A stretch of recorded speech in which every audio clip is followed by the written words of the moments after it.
I'm a 5'8", 220-pound cornerback out of Pontiac, Michigan. And his name is Almost Tall. And the only problem that I've been having is I'm a short cornerback, so no college coaches are looking my way. Coaches can never question Almost Tall. Boom! Effort, oh my God. Going all the way back to the Little League days, Almost Tall has always played up with the older kids. Even in 9th grade, he was a starter on varsity. For all of his years, he had no interest or any offers, but going into the senior year, he picked up his first offer from Cincinnati. Going to all of the rivals camps, he finally became a 3-star recruit, but look at his lurking that ball. I mean, he is a monster, and the speed that he has is ridiculous. He always promised his mom that he will make it out, and finally the big day is here. He only has 5 offers from Michigan, Pittsburgh, Oklahoma, Cincinnati, and Illinois. And after going over with his family, he's gonna take the long route. A 5th-string cornerback at Michigan. He wants to stay home. He told his mom that he's been counted out all of his life, so he's gonna work to get that 1st-string position. After being counted out, but given the chance to come play college football, but being a 5th string, I'm basically like a preferred walk-on. I will prove Coach wrong. I'm a 1st-string cornerback, and I'm gonna come out here and show you why I am. And I come around and bam, oh my God. Coach said great practice, and you could challenge that next string next week. On to our first game wasn't the best game. I was getting the experience of a college student. I mean, I might as well go sit in the stands how I was riding the bench. I've always been counted out, but sitting on the sideline is something that I do not do, and I want every opportunity that I could get to get on that field. And I get my first opportunity on 3rd and 18. I get in, and as you can see, I come down and bam, oh my God, I'm gonna show you every reason, and I get up and talk my trash because I am that dog. Sitting on the 4th down with 4 seconds on the clock, I'm gonna get all the PT I could get, and on special teams, I would go and lay a block. I mean, that's all I could do. We were going to win our first game in a blowout. I ended the game off with 1 total tackle, which just finally gave me the chance to move up the depth chart and be the number 4 cornerback. And when I say I came out to practice intense and I was fired up, I put my cleats on and laced them up and got out there quick. With all due respect, Coach only needed 2 plays for me to move up that depth chart. I'm now the number 4 cornerback on that depth chart. On to our next game against the number 4 team in the country, I touched the field kind of early on special teams and I almost spotted them at the 1. I mean, after moving up that depth chart, I got in the game early as well, and on 1st and 10, I put that running back down with bad intentions. On 1st and 10, and again, I will get another tackle. This game, I ended off with 2 total tackles. I'm working harder and harder each day. I'm kind of getting tired of my reps getting lower. Almost Tall has been making complaints because 2 reps in a game is not gonna cut it. He has to get warmed up. I mean, he thought going into this next practice, he was gonna get the challenge for the next string, but he did not. But Coach said, soon you'll be able to challenge for the next string, but going into the next game on kickoff, I got boomed, and that took my heart away. I mean, he's complaining because he only got reps on special teams. Look at his stats. He had 0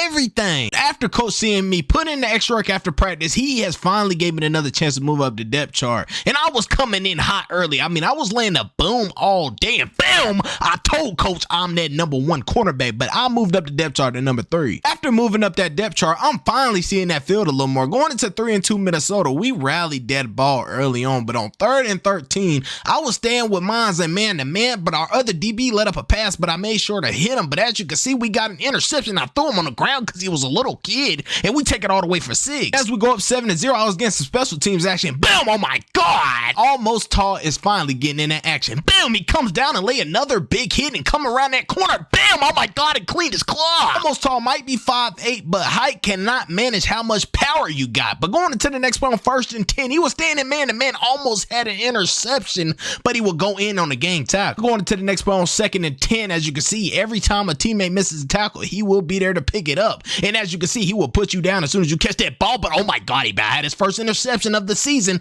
But come around in the middle, bam! Oh my God, we were going to win the game. And I ended the game off for 9 total tackles and 1 tackle for loss. After having a ball-out game last game with 9 total tackles as the 3rd-string cornerback, Coach had no choice but to give me a chance to move up the depth chart. Coach told me all day if I stayed in the right zones, he would just move me up. And as you can see, I moved the depth chart already and came down and boom! Oh my God, just added some sauce on there. I'm now the number 2 cornerback on the depth chart. Going against the number 8 team in the country, Penn State, I had to start off intense somehow. In the first quarter, I didn't do anything, but the second quarter, I got my first interception of the career, and this is my first career start as the number 2 cornerback on that depth chart. And as you can see, I would take it for 6. Almost Tall was fired all the way up. He's been counted out all his life and always proved all his doubters wrong. But as you can see, he would go and get a sack and a tackle for loss on that quarterback. But on 3rd and 8, he stayed patient and just look at him with his 2nd career interception. Dreams are coming to reality. He gets player of the game with 1 sack and 2 interceptions. Time has finally come to change this whole program around. Coach just gave me the chance to move up the depth chart and be the number 1 cornerback. After going through high school with 3 years with no offers or any interest, I'm finally getting a chance to be the number 1 thing in college football. It is a blessing. I'm now the number 1 cornerback on the depth chart. We are now the number 2 team in the country, and as you can see see, on first and goal, going into my first game as the first string cornerback, it started off very intense, and on second and goal, I wasn't letting nothing come through the hole. The quarterback had some kind of IQ. He ran the opposite way of me, and they went in for a touchdown. But on 2nd and 6, I was staying in my zone and laughed. My God, look at the ball hawker, almost tall, gets an interception, makes him move, weave,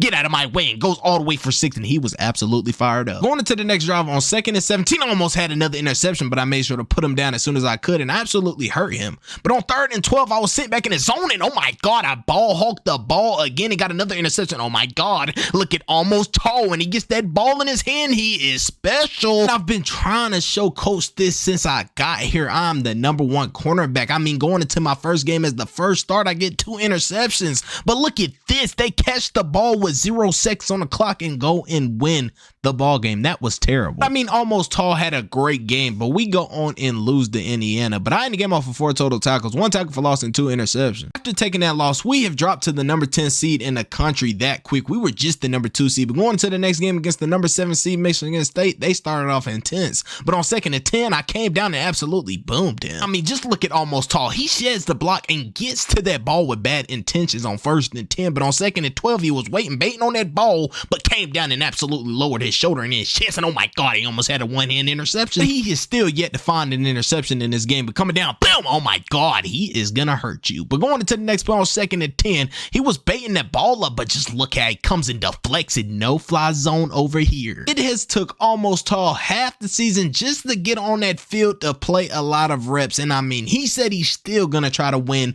that Heisman. It doesn't matter how late he got on, he's gonna try his best to run those stats up, and he comes down and oh my God, we going to win the game, and I ended the game off for 6 total tackles. On to our next game against 3-5 Nebraska. Almost tall might be short, but it doesn't matter. If he know how to break on that ball at the right time, he will definitely get an interception every time. The speed that he has, he runs a 4.2 40 off bat, but on 1st and 10, he misangled his tackle, but came back around and shoestring tackled him. But on 2nd and 11, he came down and boomed. Oh my God, that's how you fill a hole. I mean, just look at almost tall. This is what you call relentless effort. He comes all the way across the field and still makes the tackle. But on 2nd and 13, he came back around and made another tackle on the quarterback. He was giving it to him all night, and oh my God, he died another interception. But this Michigan defense was relentless all night. As you can see, we get a turnover, and we will go on to win the game. I get player of the game with 5 total tackles and 1 interception. On to our next game against 2-7 Northwestern, one of the trashiest team we could have ever played. Almost tall gets burnt down the field, and he breaks a tackle, breaks another tackle, and we're going for 6. That is unacceptable. Being ranked #6 in the country, that's a bad look on us. But I almost get an interception. But on 1st and goal, I don't know what almost tall was doing. He was out of his zone. He had man-to-man.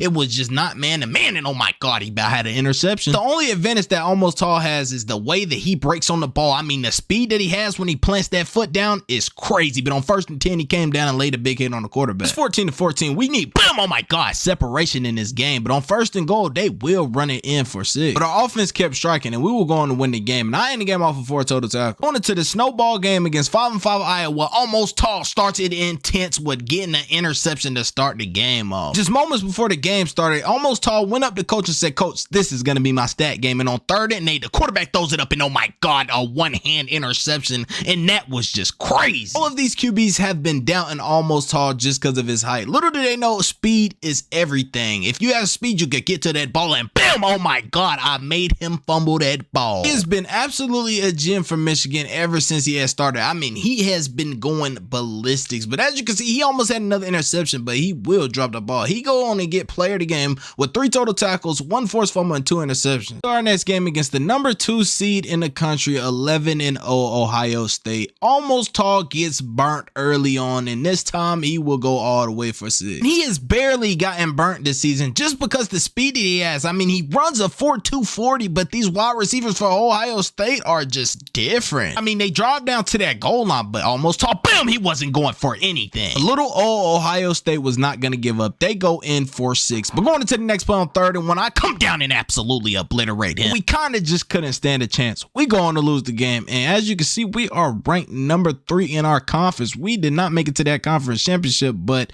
almost tall will get the Jim Thorpe Award. On to our bowl game against Mississippi State. today, I had to go out with a bang. So as you can see, Almost Tall gets an interception to start the game off, and as you can see, he will hit that right sideline, and he could get missing, but he gets pushed out of bounds. But going into the next play on 3rd and 3, he was following this wide receiver, but he will hit him, but he still got the first down. But like I said, the quarterback has great IQ. When they run that ball the opposite way of Almost Tall. But going into the next play on 1st and 10, as you can see, the quarterback will dump it off, and bam, oh my God, I absolutely flipped him. But on 3rd and 6, I was sitting back in my zone, and you know I would go up and miss the interception. Only thing about Almost Tall not being tall is he can't really jump up for the balls. He will just more so plant his feet in that ground and go get it. And as you can see, he misses one. We won the ball game. I had the game off of 3 total tackles and 1 interception. And as you can see, this is the end of Almost Tall freshman season. He ended off with 42 tackles, 3 tackles for loss, and 9 interceptions, and 4 defensive TDs and 5 deflections. You cannot forget that forced fumble because he laid that boom. But drop in the comments down below, what do you think is next for Almost Tall? Will he return to Michigan, or what's next for him?